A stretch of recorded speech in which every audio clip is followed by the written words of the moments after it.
कि अपने आज के लेक्चर नंबर 7 को, but before proceeding towards the lecture number 7 let us discuss the homework of last lecture. अभी देखा है, चलो कोई मसले वाली बात नहीं है, एक आसान सा होमवर्क था, कोई मसला नहीं है, अभी डिस्कस करेंगे तो इंशाल्लाह क्लियर हो जाएगा। चलो सामने देख के बताओ, how many persons are required to form a private company. Private company के लिए कितने लोग होना ज़रूरी हैं? दो या दो से ज़्यादा? ठीक है, यानी कि डी 2 और मोर होना चाहिए था इसका ऑप्शन में से, या फिर ये बे मिनिमम समझ सकते हो उसको। What is the maximum number of members in a private company other than SMC? सही है, कंफ्यूज क्यों हो रहे हो? Which of the following is not required to register as a company? Joint family, part 22% purpose of gain, society incorporated under NGO in Pakistan, partnership of 2 joint family with 21 adult members. कौन सा? Joint family business register होने की requirement उसको नहीं है। In case of non compliance with the obligation to register as a company, किस level की penalty? Level 1। Who can form a single member company?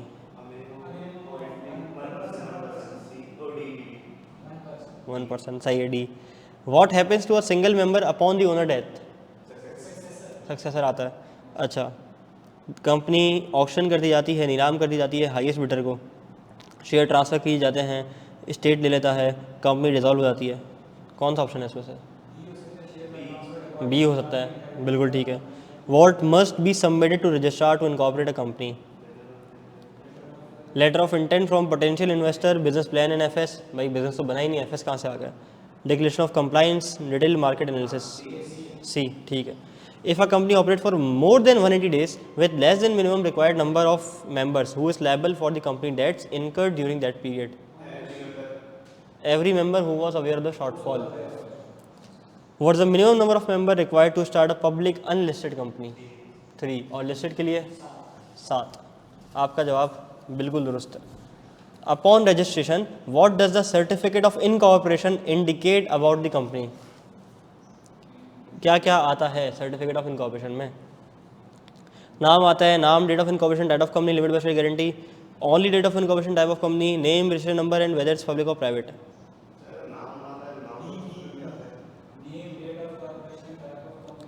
पहला बोलते हैं सिर्फ नाम आएगा, ये तो गलत है। दूसरा बोलते हैं नाम, हाँ सही है। डेट ऑफ इनकॉर्पोरेशन, ये भी सही है। टाइप ऑफ कंपनी, ये भी सही है। If limited by share by guarantee, ये तो पूरा ही सही है। अच्छा, only the date of incorporation and type of company, C बाहर। अब डी और बी में मुकाबला है। नेम सही है। Registration number and whether is public of private, क्या रजिस्ट्रेशन नंबर आता है? पक्की बात है, आता है। एनटीएन, एनटीएन तो नेशनल टैक्स नंबर होता है।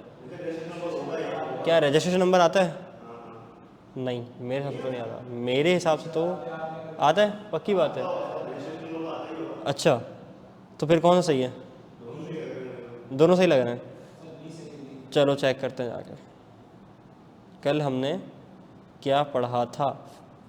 हमने पढ़ा था कंपनी नेम, रजिस्ट्रेशन नंबर, ठीक है। Incorporation date, public private, limit और अनलिमिटेड का स्टेटस, और लिमिट बाय शेयर्स और लिमिट बाय गारंटी, ठीक है। यानी कि हमारे पास करेक्ट ऑप्शन में बी और डी है। अच्छा, सोल्यूशन में कोई ना कोई एक ऑप्शन दिया हुआ है, लेकिन इसमें बी और डी दोनों सही हैं बज़ाहिर, ठीक है।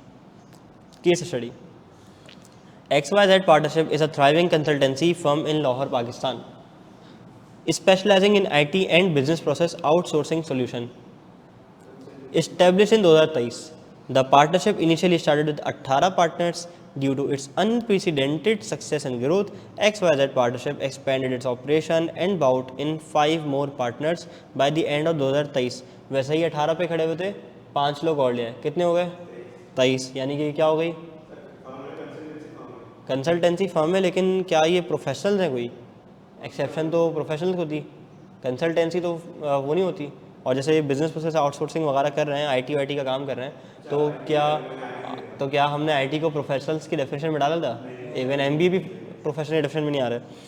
Despite the expansion, the partnership did not register the company under the company act 2017, ठीक है।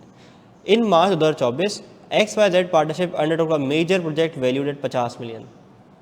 However, due to unforeseen circumstances, project हो गया fail, leading to liabilities amounting to rupees 70 million.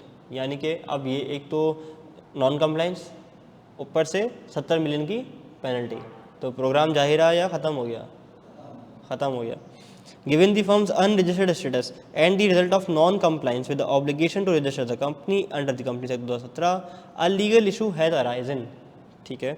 Moreover, the firm liability have put personal asset at risk for all partners involved. Requirement number 1. Calculate the penalty of XYZ partnership may face for non-compliance with the registration requirement, assuming level 1 penalty includes a fine of 5 lakh. वो खुद assume करके बता रहे हैं कि भाई level 1 की penalty अगर एज्यूम कर लो 5 लाख की है तो टोटल पेनल्टी कितनी होगी? 5 लाख। तो जवाब में क्या कहोगे कि टोटल पेनल्टी 5 लाख की होगी और ऐसी कोई चीज़ नहीं है कि पेनल्टी वेरी करती रहेगी। वो मैंने कल डिस्कस किया था कि एक परसेंटेज के मुताबिक वो चढ़ता रहेगा इसके ऊपर, लेकिन स्पेसिफाई नहीं किया हुआ। तो पेनल्टी कितनी है कुल मिला के? 5 lakh. Determine the financial impact on each partner if they are required to cover the liabilities incurred by the partnership during the project, considering the partnership unregistered status and the total liability amount to be 70 million। कहता है कि एक partner के ऊपर कितना hit आएगा? 70 से को क्या करेंगे? मल्टीप्लाई 23 से, डिवाइड कर देंगे 23 से, तो जो आंसर आएगा तकरीबन कोई 3 मिलियन के करीब एक पार्टनर के ऊपर आ रहा होगा। ठीक है, तो 3 मिलियन के करीब ही आएगा। तो क्या कहेंगे उसको फिर कि एक बंदे की लाइबिलिटी इतनी आ गई है। अच्छा, ड्राफ्टिंग करने का थोड़ी तमीज़ तरीका होता है कि the total number of liability इस 70 million, the liability of each partner will be calculated by dividing the total liability with the number of partners. एक फॉर्मूला लिख के बताओगे, कैलकुलेट करोगे, बोलोगे भाई टोटल लाइबिलिटी इतनी आ रही है। तो सवाल को क्या करनी है, थोड़ी सी इज्जत देनी है। Assuming XYZ partnership decide to register a private company following this incident. कहता है अब इन्होंने बोला कि अब हमें फाइनली प्राइवेट कंपनी के तौर पर रजिस्टर कर लेना चाहिए। Outline the step they need to take for incorporation under companies act 2017। Name availability सही है, मेमोरेंडम और आर्टिकल्स बनाएंगे, रजिस्ट्रार के पास लेके जाएंगे, विटनेस साइन करेगा, डेट डालेगा, उसके बाद डिक्लेरेशन ऑफ कंप्लायंस जमा कराएंगे और फिर सर्टिफिकेट मिल जाएगा। आखिरी में आके एक स्टेप रह गया, कौन सा रह गया? कंप्लायंस वाले के बाद रह गया, क्या रह गया?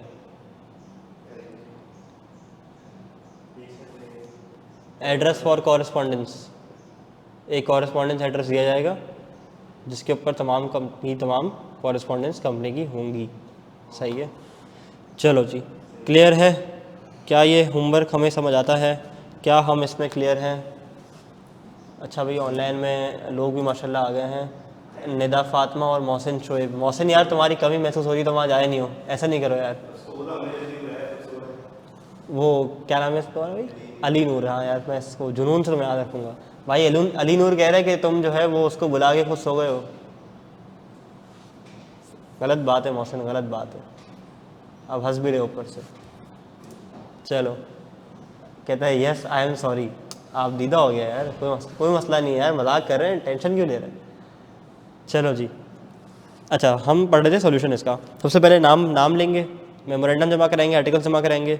मेमोरेंडम ऑफ एसोसिएशन आर्टिकल्स को अपना साइन वाइन करके डिक्लेरेशन ऑफ कंप्लायंस जो है वो रजिस्ट्रार को भेज देंगे। और एड्रेस वाली बात इसमें लिखी हुई नहीं है। उसके बाद क्या होगा, आखिर में रजिस्ट्रार क्या होगा, बोगैम्बो खुश हो जाएगा और आपको सर्टिफिकेट ऑफ इनकॉर्पोरेशन दे देगा। ठीक है, आज की क्लास का एजेंडा, पास्ट पेपर्स। किताबें खोलिए, कलम उठाइए और लिखना शुरू कर दीजिए। क्लास का फेवरेट पार्ट मेरा होता है जब मैं पास्ट पेपर्स करवाता हूँ, क्योंकि उसमें ना बोलना नहीं पड़ता इतना ज़्यादा, क्योंकि अब वो ये वाली एग्जांपल देनी है, ये वाली बात बतानी है, इतनी सारी माइंड मैप्स, और वो फिर वो रोज़े के अंदर ना थोड़ी सी एफर्ट भी कुछ ज़्यादा ही लग रही होती है। तो पास्ट पेपर्स एक वो वाहिद मकाम है लेक्चर का जहाँ मैं बड़ा खुश होता हूँ। मैं बोलता हूँ यार अभी मज़ा आएगा ना बीड़ू। चलो जी, हम थोड़ा सा हो जाते हैं इधर, सही है। सवाल नंबर 17। अच्छा, ये चल रहे हैं आपके ICAP की स्टडी टेस्ट वाले सवालात। ठीक है, सबसे पहले मैं पढ़ता हूँ सवाल, उसके बाद हम जवाब लिखेंगे। बट सवाल पढ़ने से पहले एक चीज़, जब मैं पास्ट पेपर्स आज गो थ्रू कर रहा था ना क्लास से पहले, तो इसके अंदर मैंने एक चीज़ ऐसी पढ़ी इसके सॉल्यूशंस के अंदर जो कि ICAP की किताब में मुझे ज़ाहिरी तौर पे नज़र नहीं आई। वो क्या था? एक छोटी सी लाइन थी, वो ये लिखा हुआ था, एक छोटी सी लाइन थी कंपनी लिमिट बाय गारंटी के बारे में, कि गारंटी लिमिट कंपनी में होता क्या है कि at the time of winding up जिस बंदे ने जितना कंट्रीब्यूट करने के लिए गारंटी के लिए अमाउंट लिखवा है मेमोरेंडम में, वो पे करेगा। लेकिन व्हाट इफ़ एक ऐसा सिनेरियो आ जाए, ये पास्ट पेपर में 2 से 3 मरतबा टेस्ट हुआ है। सिनेरियो क्या है, तुम हो एक गारंटी लिमिट के मेंबर, तुमने फोर्सी कर लिया 4 महीने में ना कंपनी का होने वाला दिवालिया, तुमने अपने शेयर्स बेचे ज़ुहैब को और मार्केट से हो गए शार्ट, अब तुम्हारी लायबिलिटी क्या होगी? तो नहीं होनी चाहिए ना, उसूलन तो नहीं होनी चाहिए क्योंकि तुम तो मेंबर ही नहीं हो, लेकिन तुमने तो क्या करा, फोर्सी कर लिया, कंपनी बंद होने वाली है। तो इसमें एक लॉ का प्रोविजन है कंपनी सेक्टर का, वो ये कहता है कि आपने अपने ट्रांसफ़र करने के 1 साल के अंदर अंदर लायबल हो हर उस डेट के लिए जो कि आपके दौरे हुकूमत में किए गए थे। बस गारंटी लिमिट के अंदर ये है कि अगर 1 साल के अंदर अंदर आपने 1 साल के अंदर अंदर नहीं, अगर आपने शेयर्स बेच दिए और उसके 1 साल के अंदर अंदर कंपनी वाइंड अप हो गई तो आपके दौरे हुकूमत में किए गए कॉन्ट्रैक्ट्स और लायबिलिटीज़ के लिए आप पर्सनली लायबल होगे and up to the amount guaranteed, up to the amount guaranteed. नया वाला बंदा भी होगा, नया वाला बंदा भी होगा, ठीक है, up to the amount guaranteed but not greater than that. ठीक है जी, आगे बढ़ते हैं। सवाल नंबर 17। नया वाला बंदा भी तो गारंटी करेगा ना अपनी दौरे हुकूमत से लेकर आगे तक। तो ये कहाँ तक है अपनी दौरे हुकूमत? लेट से 15 जुलाई को उसने रिज़ाइन कर दिया, तो 15 जुलाई से पहले पहले तक के लिए ये लायबल नहीं नहीं नहीं, लायबिलिटी शिफ्ट नहीं होगी। 15 जुलाई से पहले पहले तक ये बंदा लायबल, 15 जुलाई के बाद वो वाला बंदा लायबल। समझ आ रही है? देखो मेरी बात सुनो, 15 जुलाई को उसने रिज़ाइन कर दिया, ठीक है, और ये छोड़ के चला गया। 30 सितंबर को कंपनी वाइंड अप हो गई और उसने अपने शेयर ट्रांसफ़र कर दी तुम्हें, ठीक है। तो 15 जुलाई और उससे होने वाले पहले कॉन्ट्रैक्ट्स के लिए कौन लायबल? ये लायबल। 15 जुलाई उसके होने वाले बाद के कॉन्ट्रैक्ट सितंबर तक के तुम लायबल। तो लायबिलिटी कहाँ शिफ्ट हुई? ठीक है, चलो जी सवाल पढ़ते हैं, फिर आपको देंगे 2 मिनट लिखने के लिए, 2 से 3 मिनट, और फिर हम इसको डिस्कस करेंगे। ओके, सवाल नंबर 1 आपकी स्क्रीन पे ये रहा। What are the legal consequences of the situation, यानी कि कोई सिचुएशन है उसके लीगल कॉन्सिक्वेंसेज दे रहा है। चैप्टर नंबर से हम तयन नहीं करते कि किस चैप्टर से सवाल आया है। राहिल एंड इस फादर राशिद, यानी कि 2 लोग हैं इस कहानी के अंदर, पहला राहिल, दूसरा इसके वालिद साहब Rashid, are the only members in R private limited, माशाल्लाह नाम भी ऐसा है, R private limited. Upon death of Rashid all the state, यानी कि सारा जो है माल वाल including shares in R private limited were transfer to Rahil being the only heir on 25 April 2020। यानी कि 2 लोग थे, एक ये राहिल के अब्बा थे राशिद साहब, ठीक है, और एक ये छोटा वाला बच्चा था जिसका नाम था राहिल। इनकी हो गई कनेक्टिंग फ़्लाइट, ये निकल लिए दुनिया से, सारे शेयर्स आ गए राहिल के पास। राहिल के पास कब आए? 25 अप्रैल 2020 को। 25 अप्रैल 2020 को इसके पास क्या आ गया भाई? शेयर्स आ गए। अच्छा जी, Rahil carried the business alone, ये बिजनेस चलाता रहा टिल 14 दिसंबर 2020, 14 दिसंबर 2020 तक चलाता रहा। When he transferred some of the share to 2 of his family members, यानी कि फिर इसने क्या किया कि बाकी मेम्बरान को अपने शेयर ट्रांसफ़र कर दिए। अब सबसे पहले ये देखा करो कि ये सवाल प्राइवेट कंपनी का है, पब्लिक कंपनी का है, अनलिस्टेड का है, लिस्टेड का है। प्राइवेट कंपनी का सवाल है तो सबसे काम की इन्फॉर्मेशन सवाल में क्या है? Private limited. अच्छा, अगर प्राइवेट लिमिटेड काम की इन्फॉर्मेशन है तो अगला सवाल का जवाब ज़रा मुझे ये बताओ कि प्राइवेट लिमिटेड में मिनिमम नंबर ऑफ मेंबर्स की रिक्वायरमेंट कितनी होती है? 2। अब ये कितनी हो गई? ये बन कितने गए? 1 हो गए।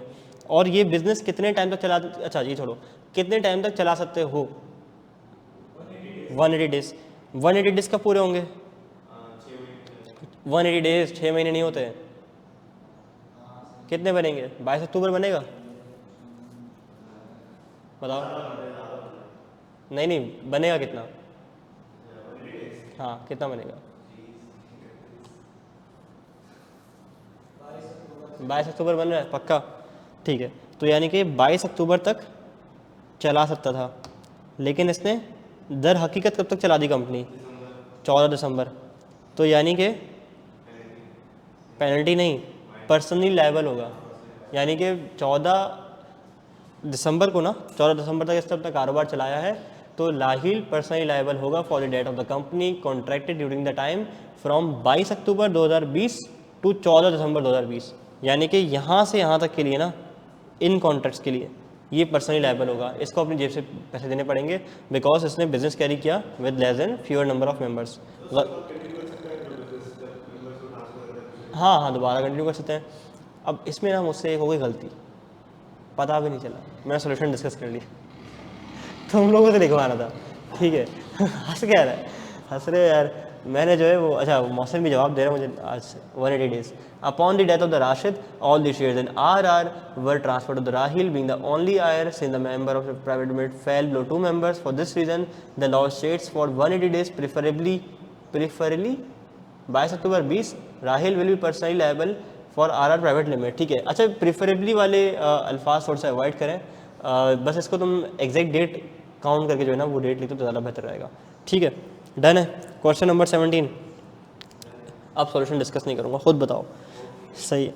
Describe what course of action, यानी कि कोई कोर्स ऑफ एक्शन पूछने जा रहा है, is available to AB limited in the above situation according to the company सही 2017. यानी कि क्या इसके पास कोर्स ऑफ एक्शन अवेलेबल है. ऑन 29 अप्रैल 2012, सबसे पहले डेट हमारे सवाल में बड़ी अहम होती है. कोर्स ऑफ एक्शन पूछा है, अभी तयन नहीं कर पा रहे किस चैप्टर से सवाल है, किस टॉपिक से सवाल है. On 29 April 2012 a memorandum of association of AB limited was filed for registration in the office of registrar. कौन सा, 29 अप्रैल को. हाउ एवर, अब दोबारा डेट आ गई. ऑन 25 मई 2012 एक लेटर आ गया रजिस्ट्रार की तरफ से जिसमें इनकी रजिस्ट्रेशन हो गई रिफ्यूज़. जैसे तुम्हारे कैसे आया था डेफिशिएंसी लेटर, वैसे इनकी हो गई registration refuse. On the ground that the principal line of business in the memorandum was inappropriate. यानी कि प्रिंसिपल लाइन ऑफ बिजनेस इनके नाम से मैच नहीं कर रहा होगा. चैप्टर नंबर 2 में आप जाके पढ़ोगे कि आपका जो कारोबार है उसका नाम उसके प्रिंसिपल लाइन ऑफ बिजनेस से मैच करना चाहिए. ठीक है, यानी कि अगर मैं अपनी कंपनी का नाम रखूं ABC fitness centre private limited, ठीक है, तो यानी कि कोई ना कोई मैं जिम वगैरह की जो है वो कर रहा हूँ, या ABC फिटनेस प्राइवेट लिमिटेड कर दूँ तो क्या लग रहा है कि कोई ना कोई जो है ना वो फिटनेस या हेल्थ केयर वगैरह की काम कर रहा हूँगा. लेकिन अगर मैं जो है ना वो मैन्युफैक्चरिंग करना शुरू कर दूँ तो क्या ये मेरा नाम कॉरेस्पॉन्ड कर रहा है मेरे प्रिंसिपल ऑफ बिजनेस के साथ? नहीं, तो रजिस्ट्रार होने में अलाउ ही नहीं करता. तो चैप्टर नंबर 2 में स्टडी करोगे, प्रिंसिपल ऑफ बिजनेस क्लॉज पढ़ेंगे ना. हाँ, सवाल नहीं, बिजनेस तो कोई भी कर सकते हो, मतलब नाम स्पेसिफाई ना हो मतलब.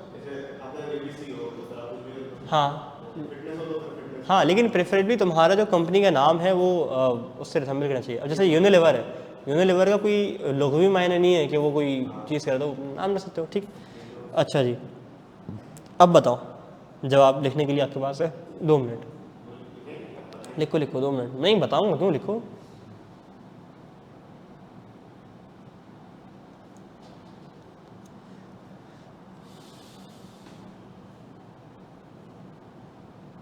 इतना आसान सवाल है यार.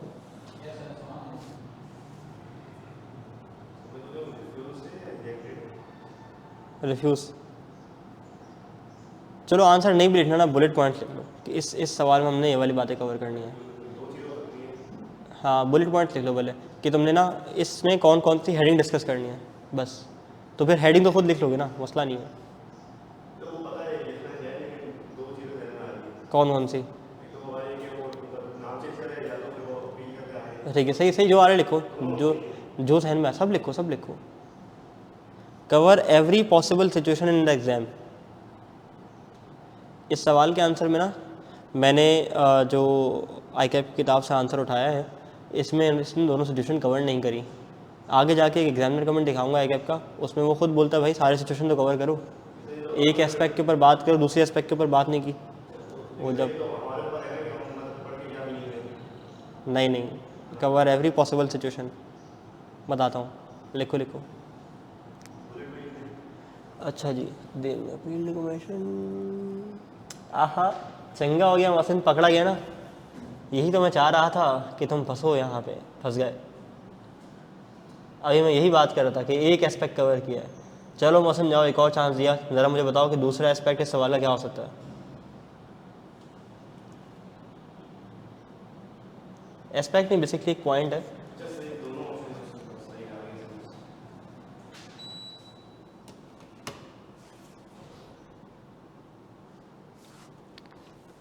बाकी कौन है भाई ऑनलाइन? निदा फातिमा, आप लिख रही हैं? हाँ, न्यू लगती है मुझे नाम से. पहली क्लास में पास हुआ? नहीं यार, कैमरे के उस पर बहुत सारी आवाम की तादाद ऐसी है जो कि रिकॉर्डिंग देखती है, वो लाइव क्लास में आता ही नहीं है. हाँ आते भी तो पार्टिसिपेट नहीं करते, लेकिन लाइव क्लास की एक बार जस्ट आ जाए ना, मज़ा आता है फिर लाइव में। हाँ चलो भाई हो गया। क्या लिखा भाई बताओ। ठीक है, तो पहले अपील फाइल की, उसके बाद नाम चेंज किया। पहले नाम चेंज करोगे।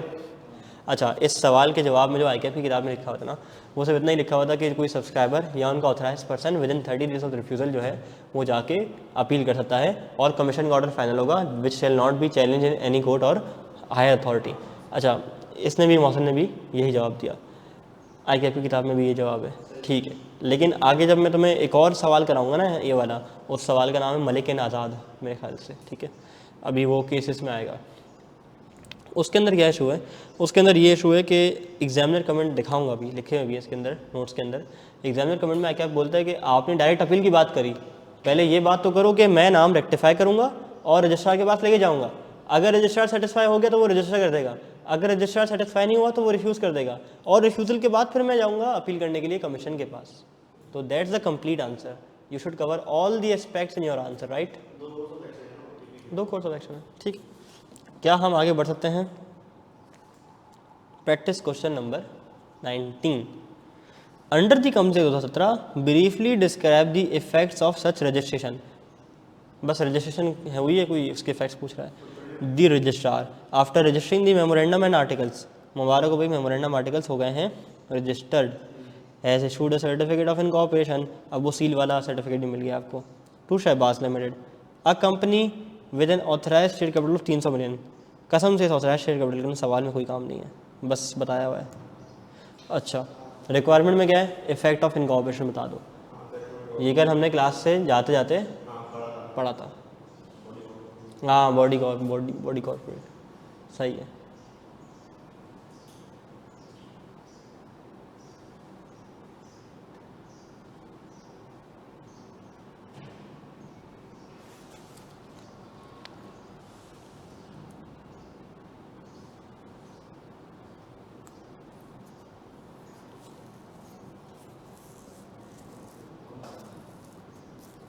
जब तक याद नहीं होगा लिख ही नहीं सकते, रट्टे वाला सवाल है।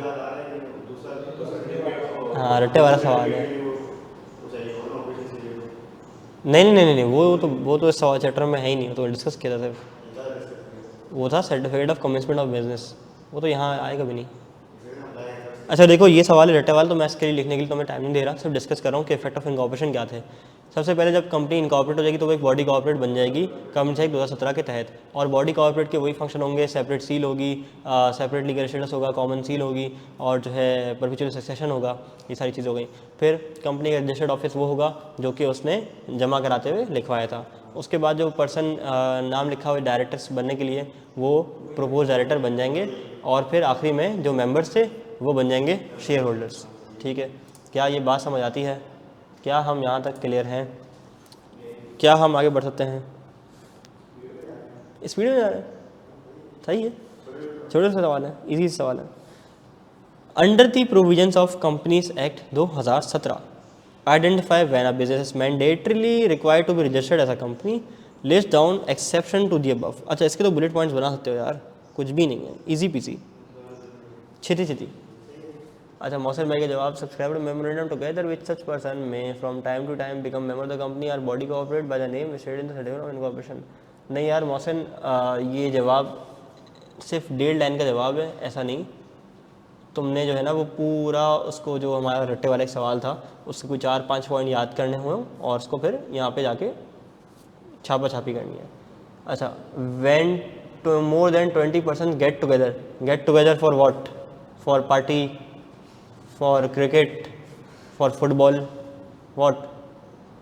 When more than 20% get together to do business for the purpose of gain, ठीक है, for the purpose of gain लाजमी लिखना है, ठीक है। चलो एक्सेप्शन बताओ। जॉइंट फैमिली बिजनेस, 2 परिवारों का जॉइंट फैमिली,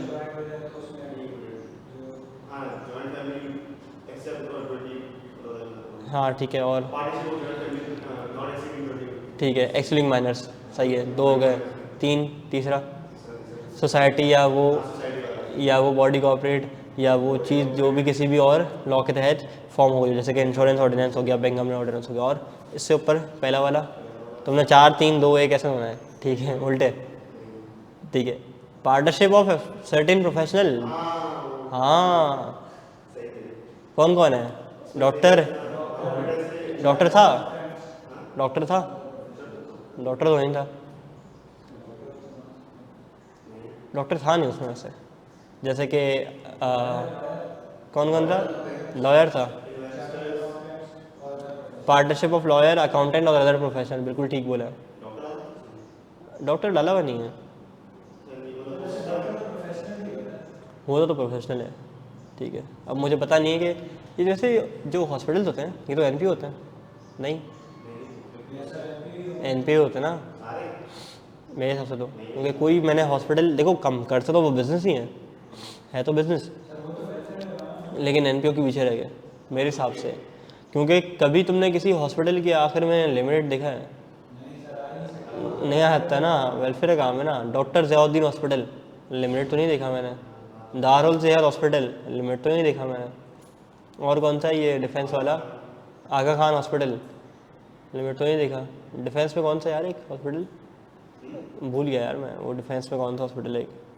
ये तो ज़ियाउद्दीन है और एक और भी है, जेना हॉस्पिटल लिमिटेड देखा है कभी? मैं तो नहीं देखा, ठीक है। अच्छा, एक्सेप्शन भी हो गई, कौन कौन सी? पार्टनरशिप ऑफ सर्टेन प्रोफेशनल, जिसमें लॉयर और लॉयर, अकाउंटेंट्स और अदर प्रोफेशन। सोसाइटी में सोसाइटी और बॉडी और association of person incorporated under any law, joint family business और partnership of 2 or more joint family, जिसमें माइनर को हटा के मेम्बरान की तादाद 20 से ज़्यादा ना हो। क्या ये बात क्लियर है? क्या हम आगे बढ़ सकते हैं? 21वां सवाल हमारे इस चैप्टर का आईकैप के मुताबिक एक आखिरी सवाल। इसके बाद जब आप आईकैप की किताब उठा के पढ़ोगे और फिर नोट सामने रखोगे तो आपका दिल इंशाल्लाह बाग व बहार हो जाएगा, बाग हो जाएगा, क्योंकि वो सारे 21 सवाल हमने अल्हम्दुलिल्लाह इन 7 के 7 लेक्चर के अंदर मिल बांट के कर लिए और पता भी नहीं चला, ठीक है। अब 21 सवाल एक साथ करने बैठो ना चैप्टर के एंड पे, बड़ा बर्डन होगा यार, 21 सवाल यार, इतने सारे सवाल। अभी थोड़ा थोड़ा करके क्लास में डिस्कस कर लो, कुछ क्या हो जाएगा, जो कॉन्सेप्ट पढ़ो उसका सवाल कर लो, ठीक है। अच्छा जी, माशाल्लाह मौसम भाई जवाब आया। Society body association for the time being force in Pakistan, how exception shall not apply for a partnership business, joint family पर 2 or more joint family, minor does not exceed 20, partnership to form practice. सही है, ठीक है, मैं समझ गया, मौसम जज्बात समझ गया मैं आपके, सही लिखा है, ठीक है। क्या चीज़? आज क्रिकेट की बात नहीं होगी क्योंकि आज मौसम नहीं है, ठीक है। वैसे कल केकेआर जीत गया ना? कल था ना मैच, जीत गया ना? किसको? 272 मारे, दिल्ली को हराया ना? किसको हराया? दिल्ली एलएसजी को हराया। ओहो, एलएसजी ने मारा आरसीबी को, केकेआर ने एलएसजी को मार दिया, बेहतरीन। कहाँ था? नहीं, कौन सा ग्राउंड था? कौन सा ग्राउंड था? नहीं, नरेंद्र मोदी तो बड़ा है। अच्छा, अहमदाबाद ही तो है नरेंद्र मोदी। हाँ, सबसे सबसे बड़े ग्राउंड ना ऑस्ट्रेलिया के हैं।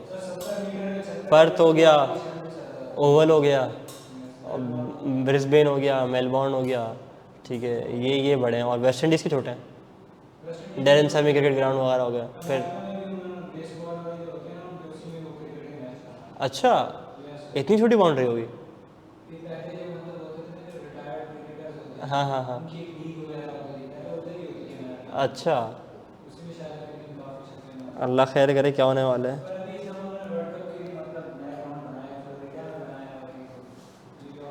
It was a great match, I enjoyed Narayan sixes against Delhi bowling lineup. ओहो, सुनील नारायण ने मारे, मतलब देखनी पड़ेगी हाईलाइट। चलो जी, सवाल नंबर 21, ये आईकेएफ की किताब का सवाल नहीं है बल्कि एग्जाम्पल नंबर 16 से 19 उठा के ना एक सवाल बना दिया। Identify which of the following organisation are required to be registered as a company.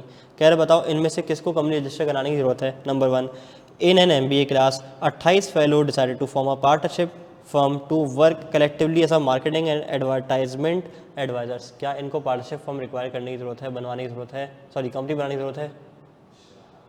हाँ क्यों, हाँ प्रोफेशनल नहीं होता MBA, नहीं होते ना, होते नहीं होते, नहीं होते, तो उनको कंपनी रजिस्टर करानी पड़ेगी। नहीं, जो लिखा हुआ है बस ये लिखा हुआ है, जो है यही है, मतलब लॉयर, अकाउंटेंट और other profession who are not allowed by law to practice limited liability company, जैसे कि ICA की फर्म्स वगैरह हो गई। A group of 130% formed a cooperative society. यार इतना तो तुम लोगों को कोऑपरेटिव सोसाइटी से मोहब्बत हो ही गई है कि बता सकते हो कि ये क्या है, बॉडी कोऑपरेट की एक्सेप्शन है। तो क्या इनको कंपनी बनाने की ज़रूरत है? नहीं है। पहले वाले को है, दूसरे वाले को नहीं है। तीसरा, हिंदू अनडिवाइडेड फैमिली। अब देखो हिंदू अनडिवाइडेड फैमिली का लफ्ज़ ना तुम्हारे स्टडी टेक्स्ट में तो नहीं था, लेकिन वो क्या लिखा हुआ था, जॉइंट फैमिली। तो जॉइंट फैमिली से हमने क्या सीखा, हिंदू अनडिवाइडेड फैमिली। अब वोट क्या आ गया यहाँ पे सवाल में, तो क्या इनको 37 बंदों को कंपनी बनाने की ज़रूरत है? नहीं। अगर ये बोल रहे 2 और मोर जॉइंट फैमिली 37 बंदे हैं तो फिर बनाने की जरूरत पड़ जाती। आफ्टर क्वालिफाइंग, अच्छा जी, they are not required to registered, ठीक है, जवाब दे रहा हूँ मोहसिन भाई। After qualifying CA, 28 chartered accountant जज्बाती लोगों ने सोचा कि हम इस प्रोफेशन के लिए ना कुछ अच्छा करने की कल्पना रखते हैं, और इन्होंने सोचा कि हम बनाते हैं पार्टनरशिप फर्म और हम बनाएंगे एक ऑडिट फर्म। ठीक है, तो बताओ ये ऑपरेट करना चाहते हैं लिमिटेड लायबिलिटी के साथ, क्या ये ऐसा कर सकते हैं? हाँ या ना?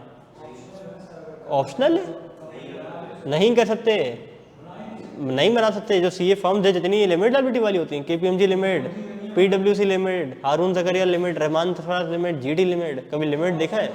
नहीं, नहीं है, नहीं है, नहीं है। लॉ मना करता है, लॉ CA फर्म्स को, ICAP की फर्म्स को मना करता है कि भाई आप लिमिटेड लायबिलिटी के तौर पे रजिस्टर्ड नहीं हो सकते। यार इतना संगीन जो है वो इनका काम है, तो अगर ये लिमिटेड लायबिलिटी के तौर पे रजिस्टर हो गए, बड़े बड़े जो है वो ऑडिट पकड़ लिए उन कंपनीज़ के जिनमें बहुत ज़्यादा रिस्क है, जिनमें बहुत ज़्यादा फ्रॉड के चांसेस हैं, क्लीन रिपोर्ट दे दी, इन्वेस्टर क्या हो जाएगा? मिसगाइड। इन्वेस्टर ऑडिटर के कहने पे लगा देगा पैसा और उसका पैसा हो जाएगा बर्बाद। तो कौन जिम्मेदार? ऑडिटर। तो कितना बड़ा स्कोप हो जाएगा फिर फ्रॉड करने का, मिस एप्रोप्रिएशन करने का। ठीक है,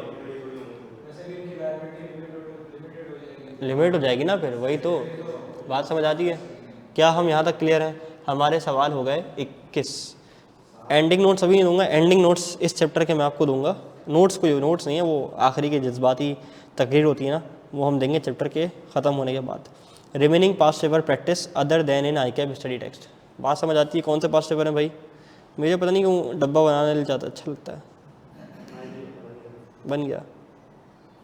ये रिमेनिंग पास्ट पेपर हैं जो कि ICAP की किताब में कवर नहीं है। ठीक है, case study number 1, identify when a business mandatorily required to be registered as a company. अभी ऊपर पढ़ के आ रहे हैं यार, पार्टनरशिप और association of 2 or more persons जो कि मोर देन 20% जो कि for the purpose of gain हो, तो इनको कंपनी रजिस्टर करवाना बेहद ज़रूरी है, शदीद ज़रूरी है, अशद ज़रूरी है। ठीक है, अच्छा ठीक है मोहसिन, सही जवाब। List down in 3 exceptions. अब 3 बोल रहे हैं कितनी? 4। Partnership of certain professional, accountants, lawyers, other profession who are not allowed to form as a LLC limited liability company. ठीक है, joint family, partnership of 2 or more joint family where the total number of members excluding minors does not exceed 20। तुम लोगों ने मुझे भी याद करा दिया ये कसम से। ठीक है, और एनी बिजनेस और कोई भी ऐसी एंटिटी जो कि किसी और लॉ के तहत रजिस्टर हुई हो। और चौथी, 4 हो गई। पार्टनरशिप, ज्वाइंट के 2, ठीक है 4 हो गए, डन। अच्छा, इसके कोई स्पेसिफिकली एग्जामिनर कमेंट तो नहीं जो मैं डिस्कस करना चाहूँ आप लोगों के साथ? वो भी मैं देख लेता हूँ हाथ के हाथ कि कोई इनके ख़ास एग्जामिनर कमेंट तो नहीं है? नहीं है। सवाल नंबर 2 भी डिस्कस हुआ है। कब हुआ है? Identify any 4 criteria on the basis of which a company formed under section number 42 differs from any other limited liability company. क्या NPO का सवाल है, डिस्कस किया हुआ नहीं किया हुआ? किया हुआ। याद आ रहा है? याद कराऊँ? अभी कैमरे के उस पार वालों को अगर याद नहीं आ रहा होगा ना, तो मैं उनको, हाँ टेबल पेस्ट किया था। अब वो कहाँ किया था यार, ये रहा, मिल गया मिल गया मिल गया। नॉर्मल लिमिटेड लायबिलिटी कंपनी और NPO में क्या फ़र्क होता है?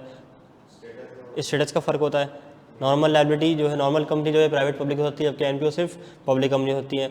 नॉर्मल आखिर में वर्ड लिमिट लगाएगी, एनपीओ वर्ड लिमिट नहीं लगाएगी। नॉर्मल कंपनी प्रॉफिट कमाती है, एनपीओ प्रॉफिट नहीं कमाती। नॉर्मल कंपनी डोनेशन नहीं लेती, सिर्फ देती है, जबकि एनपीओ डोनेशन लेती है। सच कंपनीज, अच्छा उसके बाद फिर क्या है, नॉर्मल कंपनी डिविडेंड पे करती है, एनपीओ डिविडेंड पे नहीं करती, बल्कि उसको रीइन्वेस्ट कर देती है अपने ऑब्जेक्टिव के लिए, उस ऑब्जेक्टिव के लिए जिसके लिए वो दुनिया में आई है। अच्छा, नॉर्मल कंपनी को रजिस्ट्रार से जाकर रजिस्ट्रेशन करवानी पड़ती है और मामला हो जाता है ख़त्म। एससीसीपी के पास सिर्फ जब भी जाते हैं जब अपील करनी हो, लेकिन एनपीओ के केस में सारा करता धरता कौन है? Direct securities and exchange commission of Pakistan, जिंदाबाद। चलो हमारा हो गया सवाल नंबर 2। सवाल आ गया भाई जिसका मैं इंतज़ार कर रहा था, मलिक नज़ाद।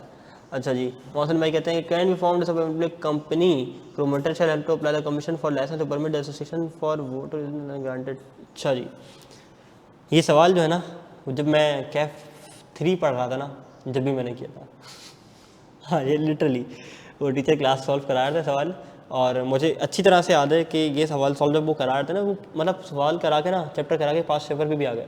अब हमें मतलब वो ही नहीं था कि चैप्टर याद भी करना होता है, पास पेपर भी करना होता है, देख कर डर लगता था सवालों को, इस तरह के केस आगे किस तरह करेंगे, हमें तो चैप्टर याद नहीं है। तो आज से फिर अगेन 5-6 साल बाद अब जब मैं ये सवाल पढ़ता ना, तो मैं एग्जैक्टली वही क्लास याद आ गई जिस क्लास के अंदर ये सवाल डिस्कस हो रहा था। क्योंकि लॉ मैंने पास किए थे कोई कब किया है यार, दिसंबर 18, मार्च 19,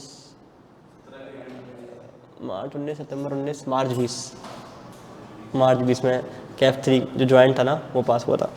चलो जी, मलिक नज़ाद, क्वेश्चन नंबर 6 है ऑटम 2017 का। रिक्वायरमेंट है 5 मार्क की। इसमें सवाल में बारीकी हैं, 2-3 रिक्वायरमेंट ना इसमें एक साथ पूछी हुई हैं, तो हम सवाल को अच्छी तरह से पढ़ेंगे, अंडरलाइन करेंगे और ये आर्ट डेवलप करेंगे अपने अंदर कि हम सवाल को पढ़ने के बाद ना उसकी रिक्वायरमेंट को निकाल सकें। ठीक है, चलो बिस्मिल्लाह करते हैं। Malik Nazad being the promoters of Masoom limited are in the process of preparation of memorandum of association for filing with the registrar.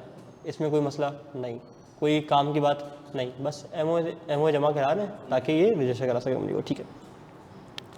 Under the provision of companies act 2017 advice them, यानी कि मुझे एडवाइस करनी है भाई, मुझसे मशवरा लिया जा रहा है, इतना इंपॉर्टेंट हो गया हूँ मैं। About the conditions required to be fulfilled for registration the memorandum, यानी कि पहली रिक्वायरमेंट क्या है कि मुझे बताओ कि वो कौन सी कंडीशंस हैं कि जो मैं सेटिस्फाई करूँ for registration of the memorandum. ठीक है। Also state remedies available to them, अरे भाई साहब, also state the remedies available to them if any for any reasons the registration is refused. यानी कि सवाल की हैं 2 रिक्वायरमेंट। सबसे पहले मुझे बताओ कि मैं क्या कंडीशन सेटिस्फाई करूं कि मेरी कंपनी रजिस्टर हो जाए।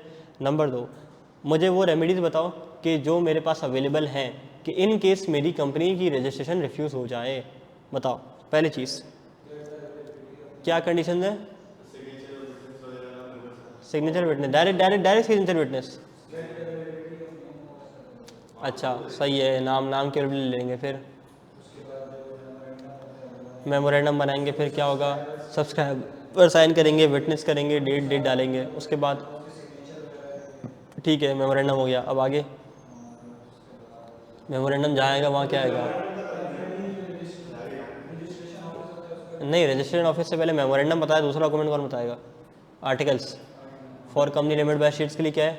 ऑप्शनल है, आर्टिकल्स भी जमा कराने। उसके बाद रजिस्टर्ड ऑफिस जो आपने लिखा होगा कॉरेस्पॉन्डेंस के लिए, वो रजिस्टर्ड ऑफिस पे सारी कॉरेस्पॉन्डेंस हो जाएगी। उसके बाद हम क्या जमा कराएंगे? एक डिक्लेरेशन ऑफ कंप्लाइंस जमा कराएंगे। अभी जो डिस्कस किया था, आज दूसरी मरतबा सवाल डिस्कस हो रहा है, तो बस अब थोड़ा सा क्या है, सवाल का कॉन्टेक्स्ट चेंज हो गया है। और दूसरी दफ़ा अभी पता है कैसे है, पहली बार तो होमवर्क में किया था, होमवर्क का सवाल है यार, ठीक है, होमवर्क नहीं किया ना तुम लोगों ने, ठीक है, ये होमवर्क का सवाल है, याद नहीं आ रहा, ठीक है, रट्टा मारेंगे तो सही हो जाएगा, वीआईपी सही है। तो देखो, अगर तुम्हें सिर्फ कोई ये कहता ना कि यार रट्टा नहीं लगाओ, मैं पढ़ाऊँगा और मैं इस तरह कराता हूँ कि, तो ऐसा कुछ भी नहीं है। ये सिर्फ क्या है, धोखा, कि मैं तुम्हें सिर्फ उस लॉ के आने का मतलब बता दूंगा कि लॉ दुनिया में क्यों आया, ठीक है, इसके पीछे का रीज़न क्या है, भाई जान लो, ठीक है, जान लो, ज़रूर जानो रीज़न कि क्यों आया है, क्या वजह थी, अच्छा है, नॉलेज इन्हेंस करो, लेकिन for the purpose of crossing the line in your exam you need to memorise this. तो सर रजिस्टरिंग द मेमोरेंडम का मतलब है कि कंपनी बन गई वहाँ तक का? नहीं, हाँ सही है, सही है। रजिस्टर्ड द मेमोरेंडम के लिए वो बोल क्या रहा है, कह रहा है कि advise them about the condition required.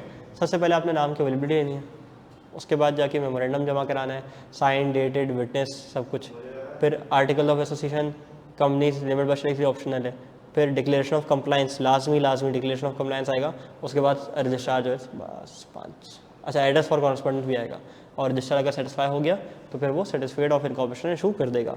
ये तो हो गई कंडीशंस।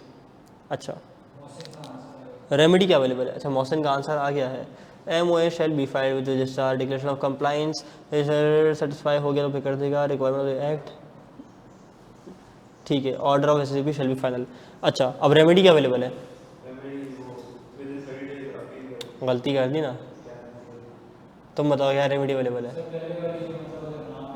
हाँ बिल्कुल सही, जो मैंने बात की थी आते ही कि अगर नाम में कोई गलती है तो पहले वो सही करेगा, अगर वो सही हो गई तो ठीक है, फिर जमा करा देगा, रजिस्टर सेटिस्फाई होगा तो रजिस्टर कर देगा, हाँ नहीं हुआ तो फिर वो रिफ्यूज़ कर देगा, और आपको अगर लगता है रिफ्यूज़ल गलत है तो फिर आप क्या करोगे, जाके कमीशन के पास within 30 days of such refusal.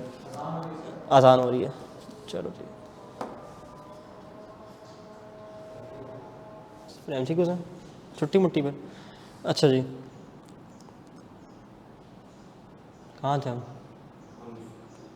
Remedies पे थे, ये हो गया था। अच्छा, अब मैंने तुम लोगों को दिखाना था इसका एग्जामिनर कमेंट, लेक्चर नोट्स में नहीं भाई, चैप्टर नोट्स में। MCQs की बात है। सॉल्यूशन नंबर ये मेरे पास है 3 था, ये रहा। एग्जामिनर के दर्द पढ़ो, और एग्जामिनर के इस दर्द को ना अपना दर्द समझ के महसूस करो। जब एग्जामिनर के दर्द को अपना दर्द समझ के महसूस करोगे तो इंशाल्लाह वो गलती एग्जाम में नहीं करोगे। एग्जामिनर कहता क्या है? The overall performance remain average, generally the candidates were able to correctly state the requirement of the getting the memorandum of association registered, ठीक है। However while specifying the remedies available to the promoter, आप direct फटाक से कहाँ पहुँच गए, appeal कर देंगे जाके, ऐसे जो शिकायत लगा देंगे मेरी कंपनी रजिस्टर नहीं कर रहा। भाई ऐसे नहीं करो यार, ऐसे नहीं करो, पहले अपने जो है ना वो सही कर लो, देखो मेरी बात सुनो, पहले जो है वो डेफिशिएंसीज पूरी कर लो, उसके बाद जाके जमा कराओ, नहीं हो तो फिर जाके SSCB को अपील कर दो। अब देखो एग्जामिनर क्या कहता है आगे। However, while specifying the remedies available to the promoters, if registration is refused, more of the candidates only discuss filing an appeal, but did not say anything about the removing of deficiency। भाई पहले अपने आप की deficiency तो सही कर दो। Moreover, many candidates mention about filing of appeal with the court which was incorrect। Appeal किसके पास करनी है? कोर्ट के पास करनी है, SSCB के पास करनी है, ठीक है। कोर्ट की तो बस हमने पढ़ा था कि वो पावर होती है वाइड करार देने की, इलेक्शन ऑफ डायरेक्टर्स, और एक आध चीज़ और थी, वाइंडिंग अप कराने की पावर होती है, और माइनॉरिटी अगर आपने शेयर होल्डर के राइट्स वेरी करे तो फिर कोर्ट के पास जाया जाता है। 39% पासिंग पास परसेंटेज है, बहुत बहुत कम पासिंग परसेंटेज है। आसान सवाल तो है, लेकिन हम लोग करते क्या, हम लोग सवाल को सही से रीड आउट नहीं करते। ये चीज़ कैसे ओवरकम होगी? ये एग्जामिनर कमेंट पढ़ के होगी। अब तुमने, मैं यकीन से कहता हूँ, मैं कसम खा के कह सकता हूँ कि तुम लोग ने अब ये सवाल का एग्जामिनर कमेंट पढ़ लिया ना, कि एग्जामिनर को क्या बुरा लगा था कि जो रेमेडी है उसमें सिर्फ सेकंड पॉइंट लिखना, पहला भी लिखना है। अब तुम कभी भी गलती नहीं करोगे, अब याद रहेगा, तुम्हें भी याद रहेगा, तुम्हें भी याद रहेगा, मौसम को भी याद रहेगा, कैमरे के उस पार तमाम ऑनलाइन वालों को भी याद रहेगा, और जो रिकॉर्डिंग देख रहे हैं उन लोगों को भी याद रहेगा। तो that's the benefit of examiner comment. भाई एक किताब खरीदो कोई मार्केट से जिसमें एग्जामिनर कमेंट और मार्केट स्कीम हो, सवाल पढ़ने के बाद ना थोड़ा सा टाइम निकाल के कर लिया करो काम, ये एक्टिविटी कर लिया करो, इससे इंशाल्लाह जो है वो गलती रिपीट नहीं होगी। अच्छा, मार्किंग प्लान भी देख लेते हैं। कंडीशन फॉर फुलफिलिंग, उससे क्या था, वो 4 पॉइंट थे, 0.5 मार्क का एक पॉइंट था, और रेमेडी था। ये पॉइंट वेरी करते रहते हैं जजमेंट पे, कभी होता है वो 4 नंबर दे दे इसके, भाई एक पॉइंट का 1 नंबर दे दे, तो आपने लिखने सारे होते हैं, ठीक है। Explaining remedies available to the promoters, अब तुम सिर्फ अगर लिख दोगे कि SCP के पास जाएगा या कोर्ट के पास जाएगा, कोर्ट के पास लिखोगे तो पूरे गलत, 3 की 3 मार्क है। अगर SSCB के पास जाने के लिए लिखा तो कितने मार्क्स आ जाएंगे? 1.5 आ जाएगा, 1.5 आ जाएगा, 1 आ जाएगा, 1.5 को भी इधर कर लो, 1 आ जाएगा, तो बाकी 2 नंबर किसके थे? उसके कि डेफिशिएंसी रिमूव करो, वो क्या हो गया, बढ़ गया। अगर 47 पे रोका तो क्या होगा? अफसोस होगा। अगर ये पॉइंट सही कर लेते तो नहीं रुकता 47 पे, ठीक है, यही होता है ना। तो ओके हो गया। Organization working for useful objects, क्या लग रहा है? NPO लग रहा है सवाल तो। Often need protection of limited liability, बिल्कुल वो कह रहा है जो यूजफुल ऑब्जेक्ट के लिए काम कर रहे होते हैं उनको कभी कभार क्या चाहिए होती है, लिमिटेड लाइबिलिटी की प्रोटेक्शन चाहिए होती है for such work. However there are certain condition subject to the fulfilment of which an exemption may be granted to the entity from using the word limited to its name, describe those condition and also specify the authority who may grant such exemption. क्या पूछ रहा है, बोल रहा है कि कुछ condition ऐसी हो सकती हैं जिसमें आप अपने नाम के आखिर में लिमिटेड ना लगाओ। अगर आप चाहते हो कि मैं अपने नाम के आगे लिमिटेड ना लगाऊं तो आप ऐसा क्या काम करोगे, एनपीओ खोलूंगा। और एनपीओ खोलने के लिए बस क्या फटाक से 4 नंबर के लिए बोलूं मैं एनपीओ खोलूंगा, ऐसे बोलूँ नहीं। हाँ, आपने एक पब्लिक कंपनी खोलनी है, ठीक है, जिसका ऑब्जेक्टिव क्या होगा, for promotion of useful object like science, commerce, art, health, welfare, social welfare, education, sports, ठीक है। और फिर बस इन्वेस्टमेंट से जो कमाएंगे, जो प्रॉफिट होगा उसको री इन्वेस्ट कर देंगे। सही है, सही है, सही है, सही है, ठीक है। और फिर डिविडेंड मेंबर्स को नहीं देंगे। और ऑब्जेक्टिव्स और इंटरेस्ट कभी भी हमारे प्यारे वतन पाकिस्तान के मफाद के अगेंस्ट नहीं होना चाहिए है, ठीक है जी। ठंड हो गई है ज़्यादा, चलो जी। उसके बाद और जो उसका मेमोरेंडम ऑफ एसोसिएशन होगा वो in accordance with table in SSCP, memorandum of association NPO का किसके तहत होता है, in accordance with table F. ये बात हमने पढ़ी थी, ठीक है, डन है। क्या ये भी रट्टे वाला सवाल हमें समझ आता है, रट्टा पूरा पूरा, ठीक है। केस का नाम दिया हुआ है, केस के पीछे भी ना छुपा होता है क्या, रट्टे वाला सवाल। नाम तो केस स्टडी है इसका, ठीक है, बिल्कुल। Mrs Raheel was a member of Night Mayor guarantee limited. कोई वो देखते हैं रेसलिंग, रेसलिंग देखता है कोई, देखते हो? वो नाइट मेयर से मुझे वो याद आ गया, Cody Roots, American Night Mayor कहते हैं ना उसे, नहीं देख रहे आजकल? अभी तो क्या फेक होती है, ज़ाहिर सी बात, उसका नाम ही वर्ल्ड रेसलिंग एंटरटेनमेंट है। अभी तो रेसलमैनिया आ रही है। मैं पिछले जब से सीए में आया हूँ ना, पहले 4 साल से मैं कोई लाइव इवेंट देख पा रहा, वरना मैं इतना ख्वार था कि मैं फजर की नमाज़ के पहले उठता था, क्योंकि वो अमेरिका वगैरह का टाइम ऐसा था ना, टाइम जोन उनकी शाम होती तो हमारी फजर या फजर से पहले का कोई टाइम होता था। तो फजर की नमाज़ के वक्त ना नमाज़ पढ़ के बस कंप्यूटर करके बैठ जाया करता था, वो लाइव स्ट्रीमिंग आ रही होती थी ना। तो अब तो इतनी एडवांस हो गई है कि टीवी पे भी लाइव आ जाता है, सोनी 6 वगैरह दिखा देते हैं इस तरह से। तो मैं बहुत डाई हार्ट फैन था बैक इन 2015, इवन 2012-10 से फॉलो करता हुआ आ रहा हूँ। वो अंडरटेकर के सारे जो है रेसलमेनिया की स्ट्रिक्स वो लगाए भी हैं दोस्तों पे, घर वालों पे, भाइयों पे वो लगाए हैं, और सारे मैचेस फॉलो किए हैं एक एक। फिर जब आखिर में स्ट्रिक ख़त्म हुई उसकी लेजर से, तो बस that was the crying moment, ठीक है जी। अच्छा जी, आई यूज्ड टू रेसलिंग देखता था भाई मौसम भाई, अब बड़ा हो गया लड़का, अब क्रिकेट देखता है। ब्रे वाइट मर गया था, ब्रे वाइट का पुराना नाम था हस्की हैरिस, जब वो नेक्सस में था वेड बैरेट के साथ। अच्छा, अब तो वो वाइट फैमिली के दो लोग मर गए ना, एक बच गया ना भाई। ल्यूक हार्पर था, एरिक रोबिन था, और ये था, हाँ हाँ वो एरिक रोबिन था। एरिक रोबिन भी चला मर गया है, ब्रे वाइट भी मर गया है, और ल्यूक हार्पर बचा हुआ है बस मेरे ख्याल से, ठीक है। चलो जी, तुमसे जॉन सीना को जानते हो, सही है। चलो भैया आगे बढ़ जाओ। मैं मतलब वो कैमरे के उस पार वाले लोग बोलेंगे कभी इनको रेसलिंग याद आती है, कभी इनको क्रिकेट याद आती है, ठीक है, ये स्पोर्ट्स से बाहर नहीं आते। चलो जी, वो नाइट मेयर से मैं पता नहीं कहाँ निकल गया यार। Mrs Raheel was a member of Night Mayor guarantee limited on 30 September 2013। She ceases to be the member of the company and on 31 July 2014 the company went in the process of winding up. इसके अंदर भी 2 dates बहुत अहम। पहली चीज़ क्या कि 30 September 2013 को इसने मेंबर बनने से जो है वो क्या हो गई, कासिर हो गई। और दूसरी चीज़ क्या है कि कंपनी वाइंड अप कब हो गई है, 31 जुलाई को। प्रोविजन क्या था, साल तक का, ठीक है, यानी कि उसके दौरे हुकूमत में होने वाले कॉन्ट्रैक्ट्स के लिए तो वो लायबल है ही है, और उसके बाद 1 साल तक वो लायबल रहेगी, ठीक है, 1 साल के बाद लायबल नहीं रहेगी, ठीक है। अच्छा, under the provision of the company act 2017 advice Mrs Raheel offer rights and liabilities. सवाल की रिक्वायरमेंट बड़ी प्यारी है, बोलता है कि मिसेस राहील के राइट्स बताओ और लाइबिलिटीज़ बताओ। अब इस सवाल को करना था 2 हिस्सों में आंसर। लाइबिलिटीज़ तो तुम लोग बता दोगे, 6 मार्क का है। पहले सवाल के ना थोड़े से मार्क्स नॉर्मल हुआ करते थे, लेकिन जवाब इतने मुश्किल नहीं होते थे।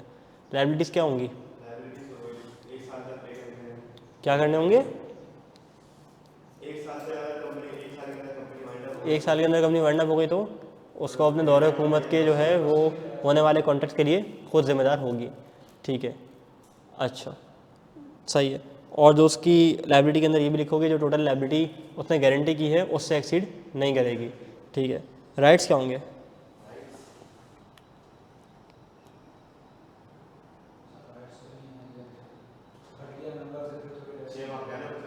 कुछ ना कुछ तो लिखना होगा, क्या होंगे राइट्स? तुम लोगों का भी वही हाल है जो उस वक्त एग्जामिनेशन हॉल में बैठे हुए बच्चों का हुआ था। कोई मसला नहीं है, 10-15 नंबर नहीं आते ना, खैर है, कोई टेंशन नहीं है।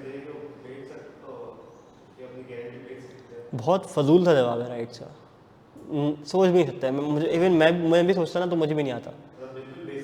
बिल्कुल बेसिक सा ऐसी है, फजूल सा जवाब है। मतलब कि ना उसकी कोई ज़रूरत भी नहीं थी उस जवाब देने की, अगर ना भी देते ना तो बात चल जाती। ठीक है, और एग्जाम में लिखा है कि बच्चों ने लाइबिलिटीज तो लिख दी लेकिन राइट से लिखे, और राइट भी एक ही था। राइट पता क्या था? Right to receive from other partners, अगर उसने एक्सेस पे कर दिया। ठीक है, फजूल था, राइट था। हाँ, फालतू का पॉइंट डाला हुआ है। ये देखो rights, she also has a right to contribution from others if she has paid in excess of actual liability. अब एग्जामिनर कमेंट पढ़ो, आपको गुस्सा आएगा आई कैप पे ना। कहता है कि majority of the candidates explained the liability correctly but were unable to specify rights of such members as regard to recovery of amount paid in excess of his liability. Many students wasted time in writing about the share capital which was irrelevant in the question. भाई limit by guarantee the share capital की बात क्यों लिख रहे हो? Further, few students could not correctly comprehend the requirement of the law and were of the impression that Mrs. Rahil has given a guarantee in writing.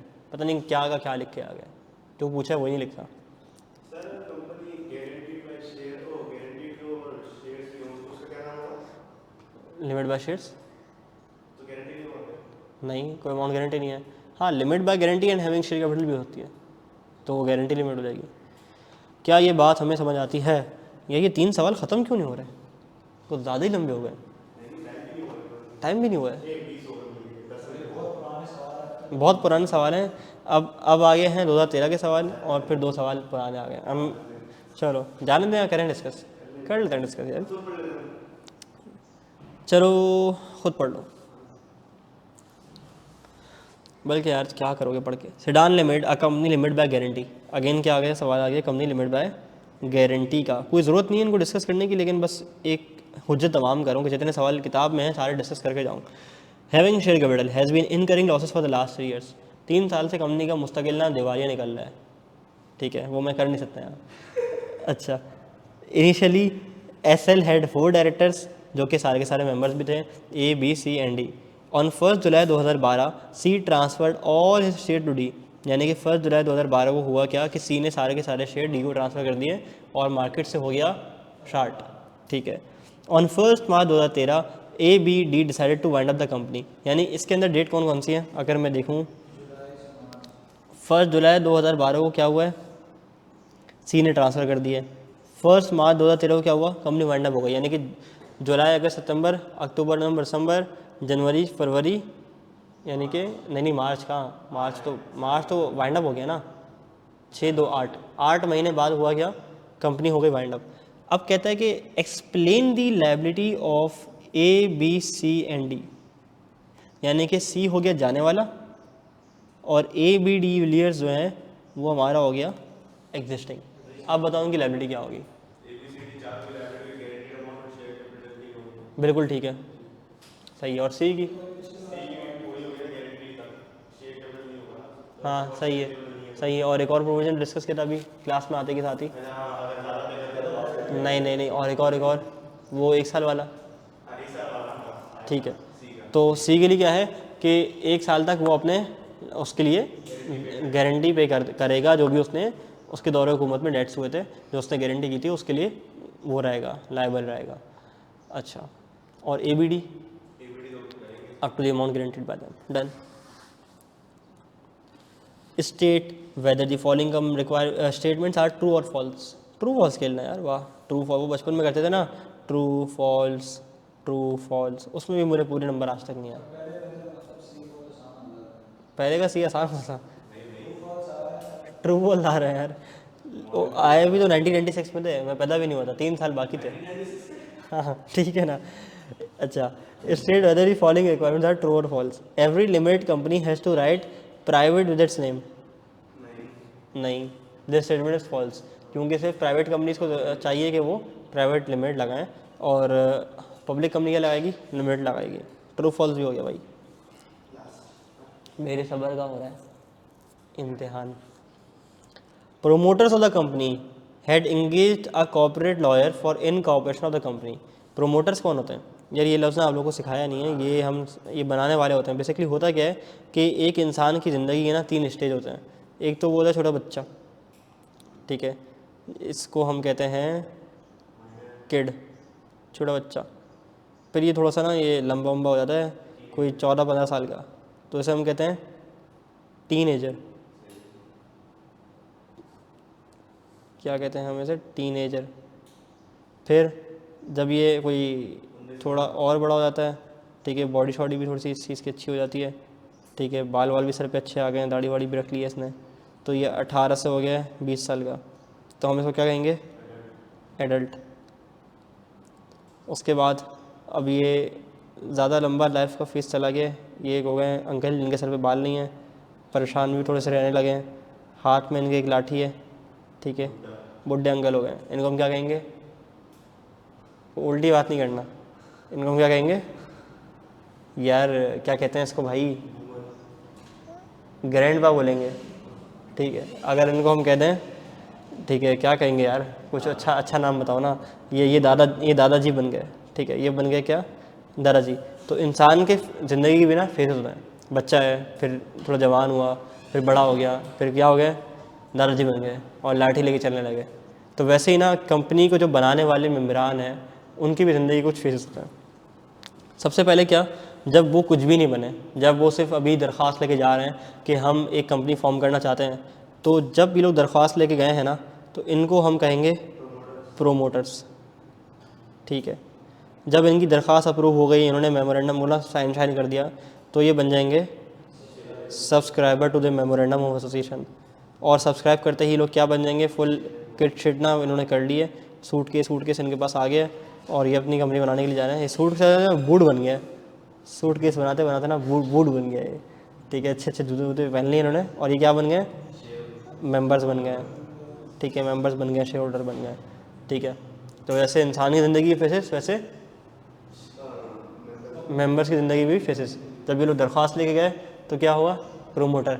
जब sign कर दिया क्या कहलाने लगे, सब्सक्राइबर। और जब साइन कर दिया, शेयर्स अलॉट हो गए, तो क्या हो गए, मेंबर बन गए, शेयर होल्डर बन गए। तो प्रोमोटर्स के लफ्ज़ कभी आएगा तो समझ आ जाएगी। Promoter the company had engage a corporate lawyer. Corporate lawyer क्या होता है, वो लॉयर जो कि सारे कॉर्पोरेट मैटर्स डील कर रहा होता है। For the incorporation of the company the term of which were agreed before the work of incorporation commenced. The promoter did not settle the lawyer fees. Promoter ने lawyer की payment की ही नहीं। Explain whether the lawyer can claim the rest of the fees from the company after it's incorporation. कहता है कि एक corporate lawyer को engage किया प्रोमोटर्स ने, और फिर उसकी फ़ीस सेटल नहीं की। अब वो पूछ रहा है कि क्या वो फ़ीस जो है उससे कंपनी से रिसीव कर सकता है, क्या रिकवर कर सकता है, नहीं कर सकता। तुम बताओ भाई, कर सकता नहीं कर सकता, सवाल पढ़ दोबारा।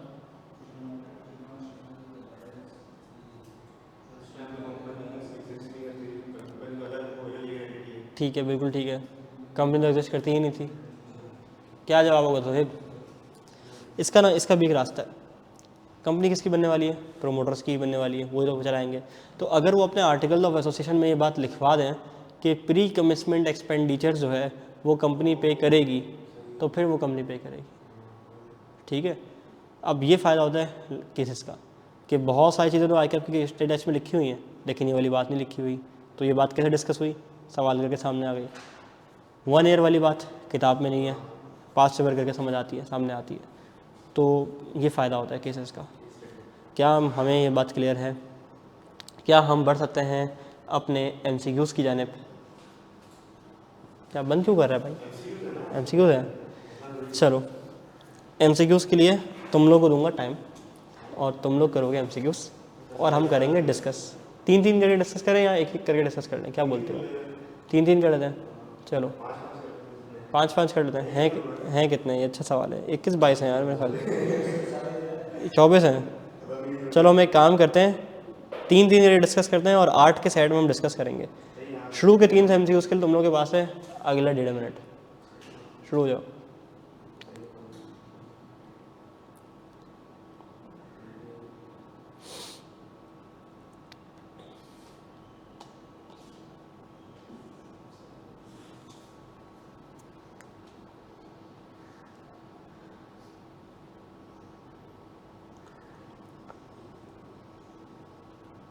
डन, 3 हो गए। डिस्कस करें। Which type of business structure is create by process of incorporation? Company बनती है भाई इनकॉर्पोरेट प्रॉपर तरीके से। दुकान क्या, शटर खोला, किराया दिया, चल मेरा भाई, ना कोई अग्रीमेंट ना कुछ, सिर्फ रेंट का एग्रीमेंट हो गया तो हो गया। बॉडी कॉर्पोरेट कॉर्पोरेशन में क्या आता है? इनकॉर्पोरेट अंडर कंपनीज एक्ट और कंपनी लॉ, ठीक है। आउटसाइड पाकिस्तान ये भी आता है। डिक्लेयर्ड बर्गर ये भी आता है। कौन सा सही है? सारे आते हैं। Option number D. लोग आएंगे लोग जाएंगे, कंपनी हमेशा चलती रहेगी, इसे हम क्या कहते हैं? Purchase section. ये तो तुम लोगों को मेरी लाइन याद हो गई होगी, शुरू की क्लासेस की लाइन याद है भाई? तुमने शुरू की क्लास से इसे ली नहीं है, तुम कह रहे थे कि लोग आते रहेंगे लोग जाते रहेंगे, कंपनी हमेशा चलती रहेगी, परपेचुअल सक्सेशन, ठीक है। चलो भाई अगले 3 MCQs और अगला 1 मिनट आपके पास।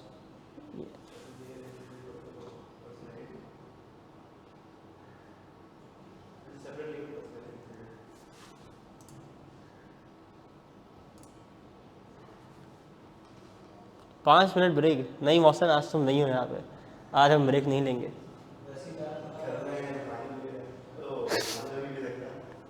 कह रहे हैं घर में ही उसको बोलो पानी पी ले।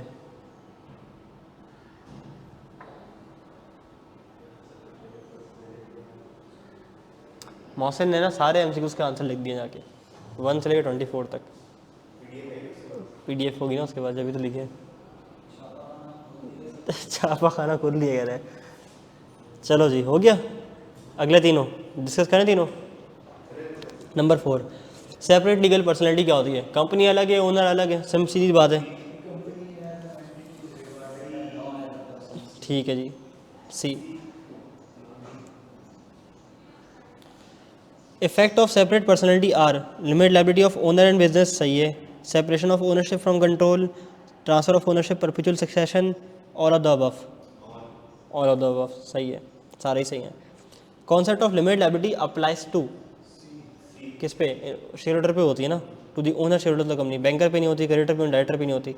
क्लियर है? अच्छा, क्या ऑनलाइन वालों को ये सारी चीज़ें क्लियर हो रही हैं? किसी को भी कोई भी MCQ में मसला हो ना, अगर लगे यार तो सर ने सारे ऑप्शन डिस्कस नहीं किए, आगे बढ़ गए, तो मुझसे व्हाट्सएप पे पूछ लेना।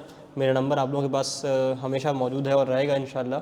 नंबर मैं एक मरतबा और लिख भी देता हूँ, 0332797349। ग्रुप पे मेरे 2 नंबर हैं, लेकिन इसमें से सबसे मोस्ट एक्टिव नंबर मेरा यही है, क्योंकि वो दूसरा नंबर ना पोस्ट पेड निकलवा दिया था। अब फिर पोस्ट पेड की बिलिंग टाइमली नहीं होना, तो फिर वो सिम बंद कर देते हैं, व्हाट्सएप चलता रहता है, तो व्हाट्सएप उसका एक्टिवेट हुआ हुआ है। ठीक है जी, चलते रहें। नंबर 7 पढ़ो। If a company is unable to pay it debt, it may be force into liquidation. The asset of the company will then be used to pay some of its debts and unpaid liabilities. और कौन personally पे करेगा? Director personally पे करेगा, share holder personally पे करेंगे, debenture holder personally पे करेंगे, या शेयर होल्डर बिल्कुल भी पर्सनली पे करने के कायल नहीं होंगे? कोई भी नहीं होगा। शेयर होल्डर बिल्कुल भी पर्सनली लायबल नहीं होंगे, या होंगे? Out of the extent of investment होंगे ना। ठीक है, ठीक है। D, limited liability applies to what? सारी कंपनीज, सारी पब्लिक, सारी लिमिटेड? ऑल लिमिटेड कंपनीज, क्योंकि पब्लिक में अनलिमिटेड कंपनी भी आ सकती है। Directors and other officers of the company act on behalf of the company and provided that they act within their powers, they will be personally liable, they will not be personally liable, they along with other shareholder personally liable, along with other officers personally liable. Which option is correct? B, they will not be personally liable, कि अगर वो अपने powers के अंदर रहते रहते तमाम ही काम कर रहे हैं तो। डन। अच्छा सी कर दिया, बी है। कंपनी लॉ में क्या क्या शामिल है? कंपनीज एक्ट 1913, ये कौन सा कंपनी एक्ट है जो मैंने नहीं पढ़ा? 2017 है, 84 भी है।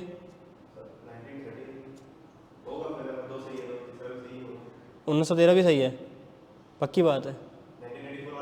1984 वाला तो है, 17 वाला भी है। 1913 कंपनीज एक्ट था, कंपनीज ऑर्डिनेंस था यार। 1930 में कंपनीज एक्ट था, पक्की बात है। Are you sure? 1930 में कंपनीज ऑर्डिनेंस नहीं था? पढ़ते हैं जाके ज़रा, रुक जाओ। हमने कहाँ डिस्कस किया था? नहीं, इतना सारा पढ़ लिया है, बहुत पढ़ लिया है यार। कंपनी लॉ कहाँ गया भाई? रिपील्ड कंपनीज एक्ट, हाँ कंपनीज एक्ट था, बिल्कुल ठीक है, मुझे ऑर्डिनेंस लगा, वो एक्ट था। चलो जी, हाँ ठीक है, all of the above. D भी हो गया, सॉरी 10 हो गया। पब्लिक लिस्टेड कंपनी का मतलब क्या है? जो कि जिसकी securities equity debt securities trade होती हों एक्सचेंज में। Such form of public company security allowed exchange, ठीक सही लग रहा है। प्राइवेट तो बिल्कुल नहीं है। पब्लिक कंपनी हो ने मेंबर्स लिस्टेड, नहीं मेंबर्स का नाम भी नहीं हो रहा, डायरेक्टर्स का नाम नहीं होता, तो क्या है? ए है। आसान से एमसीक्यूज हैं यार। Private company other then single member, अच्छा आई कैप एमसीक्यूज में सिनेरियो भी पूछता है, पता है? ठीक है, वो भी इंशाल्लाह हम करेंगे 5 मिनट में। Private company other then single member company can be registered bye 2 or more person. 2 मछली रजिस्ट्रार के ऑफिस गई, कंपनी बन गई। At least 2 member registered maximum number 50। A सही लग रहा है, पक्की बात। चलो जी। A company or body corporate exercise control more 1/2 of the voting security, so another company control the composition of the board is known as, जो कि एक्सरसाइज करती कंट्रोल करती है अगले को, तो वो क्या कहलाती है? Holding company. ठीक है। Licence to association not for profit shall be granted by the commission. Commission देता है, रजिस्ट्रार देता है? कमीशन देता है, सही है, ठीक है। On the fulfilment of certain conditions choose the incorrect one. It shall applies profit in promoting his object, ये तो ठीक है। They can pay profit to members, बिल्कुल गलत बात। और उसने क्या बोला है? इनकरेक्ट वन चूज़ करो, तो हम क्या करेंगे? बी। अच्छा डी तो मैं डाला ही नहीं इसका। SCCP has been vested with a lot of power under companies act 2017। क्या नहीं आ रहा? आ रहा है ना भाई,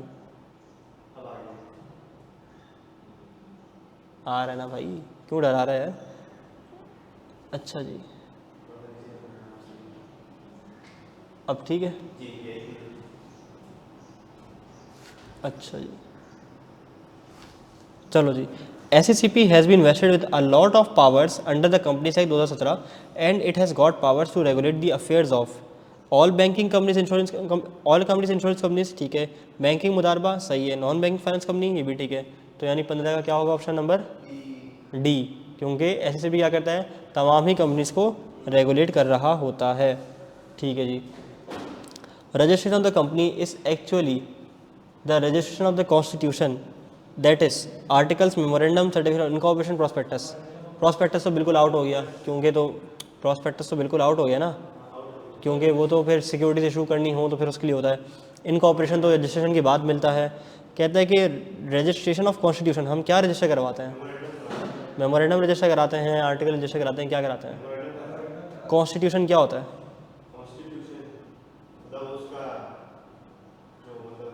बिल्कुल, मेमोरेंडम ऑफ एसोसिएशन एक ऐसा कॉन्स्टिट्यूशन है जो कि सारे मेम्बरान को क्या कर देता है? एक जगह बाइंड कर देता है, तो मेमोरेंडम ऑफ एसोसिएशन को कहते हैं। ठीक है। अच्छा, रजिस्टर क्या करवाते हैं? मेमोरेंडम रजिस्टर करवाते हैं।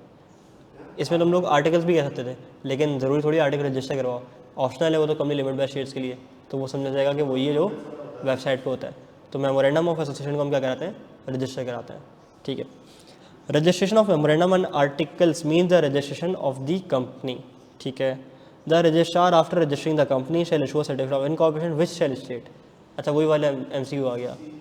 CNIC नंबर ऑफ डायरेक्टर्स नहीं। Date of birth of CEO नहीं। डेट ऑफ इनकॉर्पोरेशन हाँ। एड ऑफ डायरेक्टर्स नहीं। C. The following is obligated to registered under companies act 2017। किसको लाजमी है कि वो कंपनीज एक्ट 2017 के तहत जो है वो हो जाए, रजिस्टर। कोऑपरेटिव सोसाइटी नहीं। जॉइंट फैमिली 27 मेंबर का नहीं, एक्सेप्शन है। ट्रेडिंग पार्टनरशिप विद 22 पार्टनर, हाँ बिल्कुल। लॉ और partnership firm, law partnership firm with 22 partners, law वालों को एग्जाम्पशन है। लॉयर्स, बिल्कुल ठीक है। तो सी। ओके, थक गए यार।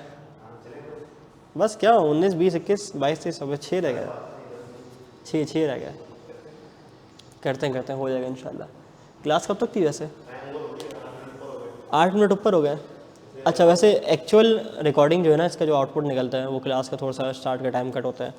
तो जैसे कल की क्लास हमारी हुई थी 1 घंटे 22 मिनट की, तो मेरे ख्याल से तो हाँ, इफेक्टिव आउटपुट फिर निकलता है इसके अंदर 1.25 घंटे का, तो हो जाता है बराबर है। हाँ, आज तो हमने ब्रेक भी नहीं लिया यार, लगातार पढ़ा है। Any dash persons associated for any lawful purpose may, by subscribing their name to a memorandum of association and complying the requirement of the act in respect of registration, form a public company. सीधा सीधा बोलेला भाई public company की requirement क्या है, नहीं लंबी करूँगा फिर पूछूंगा। Under the provision of the act, composition of company's board shall be deemed to be controlled by another company if that other company exercise power, exercisable discretion, can appoint all or majority directors, appoint or remove majority directors, appoint or remove all or majority directors, appoint majority of directors, appoint or remove, appoint or remove, C, appoint और remove ना। चलो जी, यार भूल गया, दिखा दूँ,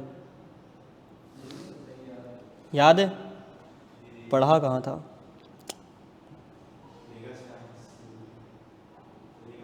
रुक जाओ,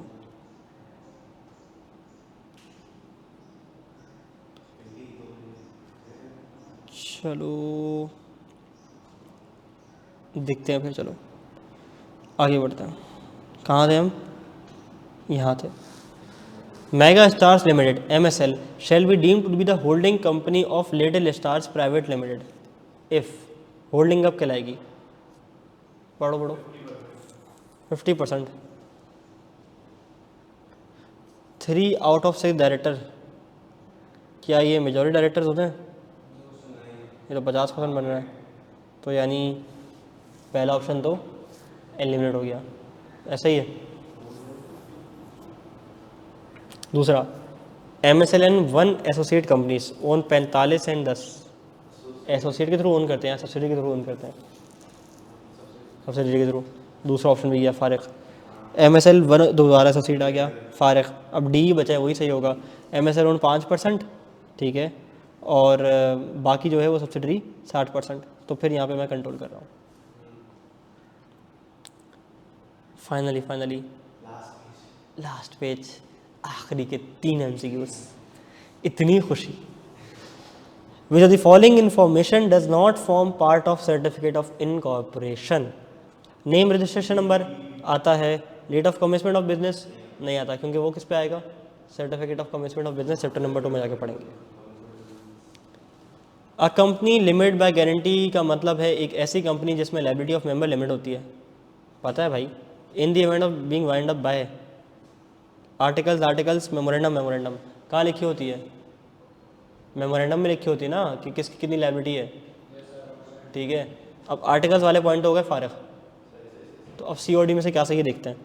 memorandum to such amount the member may respectively thereby undertake to contribute the liabilities of the company to such amount the members may respectively thereby undertake to contribute the assets of the company, C।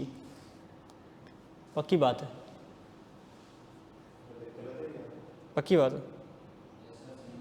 Memorandum of association to such amount as the members may respectively thereby undertake to contribute the liabilities of the company, बिल्कुल ठीक है। अच्छा, मेरे ख्याल ये ICAP की किताब में जो है ना वो एसेट ऑफ द कंपनी लिखा हुआ है इसका आंसर, जो कि होना नहीं चाहिए। हाँ, ICAP की जो आंसर है ना, जो वो है आंसर की स्टेट टेक्स्ट में, उसमें लिखा हुआ है memorandum of association to such amount as the member may respectively thereby undertake to contribute to the assets of the company.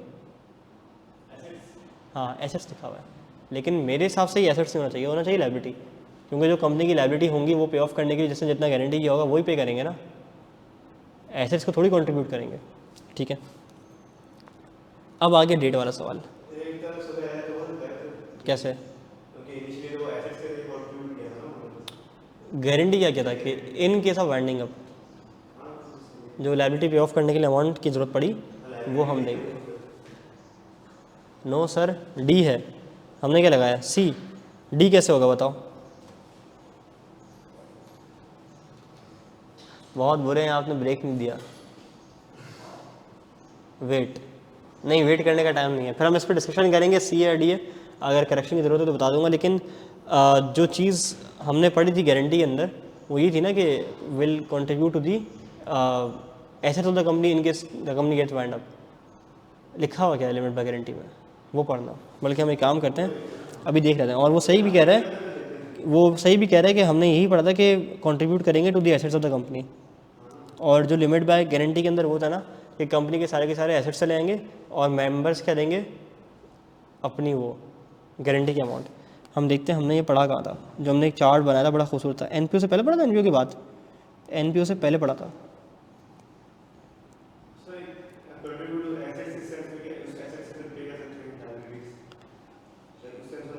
हाँ, उस सेंस में हो सकता है। कहाँ गया भाई, इतनी मेहनत से लिखा था, आज वो पेज ही नहीं मिल रहा है माशाल्लाह से, देख रहे हो। एनपीओ की बात पढ़ा होगा यार,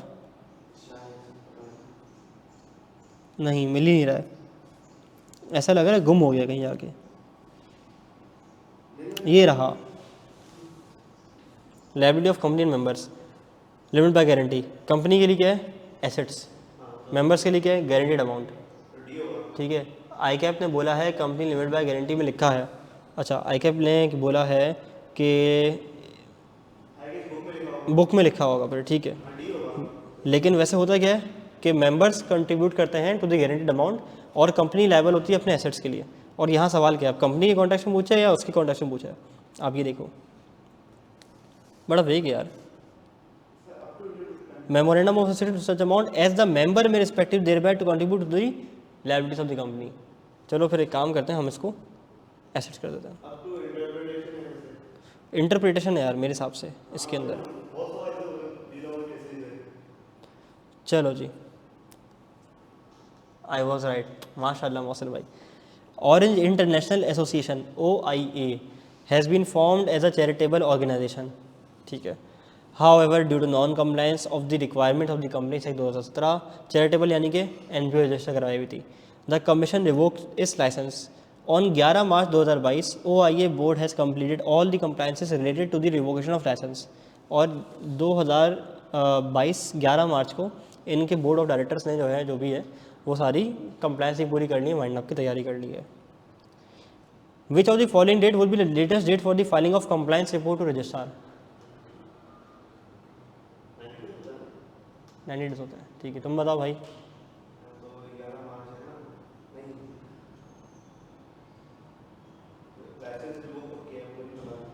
नहीं बता। Orange International Association has been formed as a charitable organization. However, due to non-compliance of the requirement of the Companies Act, the Commission revoked the license on 11 March 2022। 11 March 2022 को आपका हो गया है लाइसेंस रिवोक। एसेट ट्रांसफ़र करने होते थे with in 90 days, ठीक है। और ये बोल क्या रहा है कि बोर्ड ने कंप्लीट कर ली है compliances related to revocation of licence, यानी कि जो कंप्लायंसेस थी वो 90 डेज के अंदर अंदर जो ट्रांसफ़र करने वाले सारा काम होता है वो कर लिया है। अब एसेट ट्रांसफ़र करने के कितने दिन बाद आप रजिस्ट्रार को बताओगे? तो 15 डेज था ना फिर, तो फिर इसमें कौन सा ऑप्शन सही होगा? 11 मार्च के बाद 15 दिन आप जमा कर लो, उसमें कौन सा हो गया? 25 मार्च 2022। 25 मार्च डन है। क्या ये बात हमारी समझ आती है? हाँ, तो 11 भी प्लस करना होता है ना इसके अंदर। चलो जी, एंडिंग नोट्स की तरफ बढ़ते हैं हम अपनी इसकी क्लास के अंदर।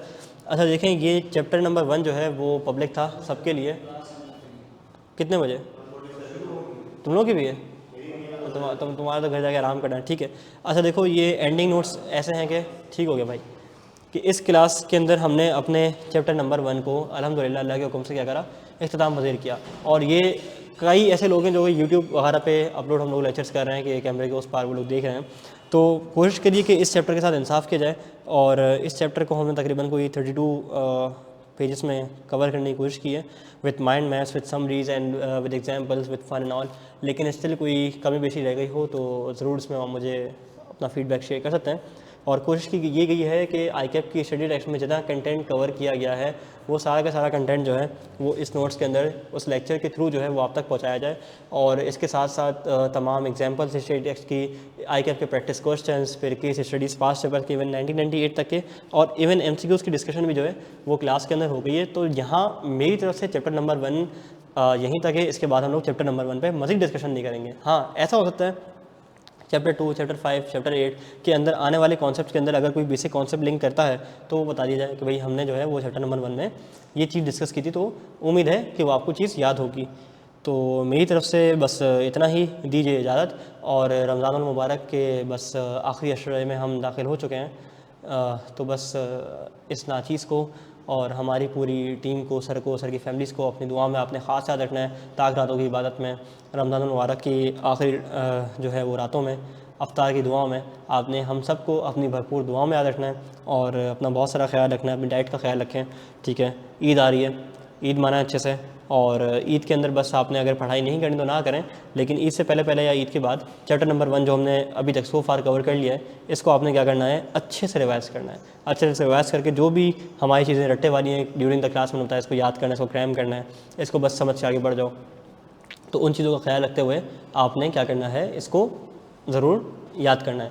याद करने के बाद प्रैक्टिस, अब चूँकि सारी प्रैक्टिस हमने कर ली है, पास्ट पेपर भी क्लास में कर लिए, होमवर्क भी डिस्कस कर लिए, तो अब आप लोग क्या करोगे, आपको तो लगेगा कि हमें आता है, तो रैंडम बेसिस पे ना 4-4 सवाल या 3-3 सवाल पर सिटिंग कर लिया करो। 3 रैंडम सवाल उठाओ और ब्रेनस्टॉर्म करो, अपना आंसर लिखना शुरू करो।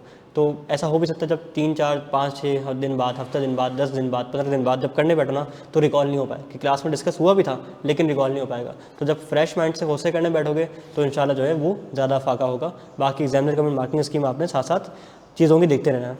तो आई होप कि आप लोगों को मेरे साथ का जो चैप्टर 1 का सफ़र था ये अच्छा गुजरा होगा। We have completed our chapter 1 in just a span of 7 lectures with 1 or 1.15 hours each। तो उम्मीद करता हूँ कि लेक्चर आपको पसंद आया होगा। कोई भी आपका फीडबैक हो तो मैंने नंबर अपना ऑलरेडी यहाँ पे शेयर कर दिया, तो आप इसमें मुझसे डायरेक्ट कांटेक्ट कर सकते हो। With respect to subject, with respect to admission, with respect to financial और नॉन फाइनेंशियल सिनेरियो, कोई भी आपको अगर जो है हेल्प चाहिए हो तो we will be available to assist you इंशाल्लाह ताला। चलें जी, अपना बहुत सारा ख्याल रखिएगा। इंशाल्लाह आपसे ईद के बाद मुलाकात होती है with chapter number 2, memorandum and article of association. Take care, अल्लाह हाफ़िज़।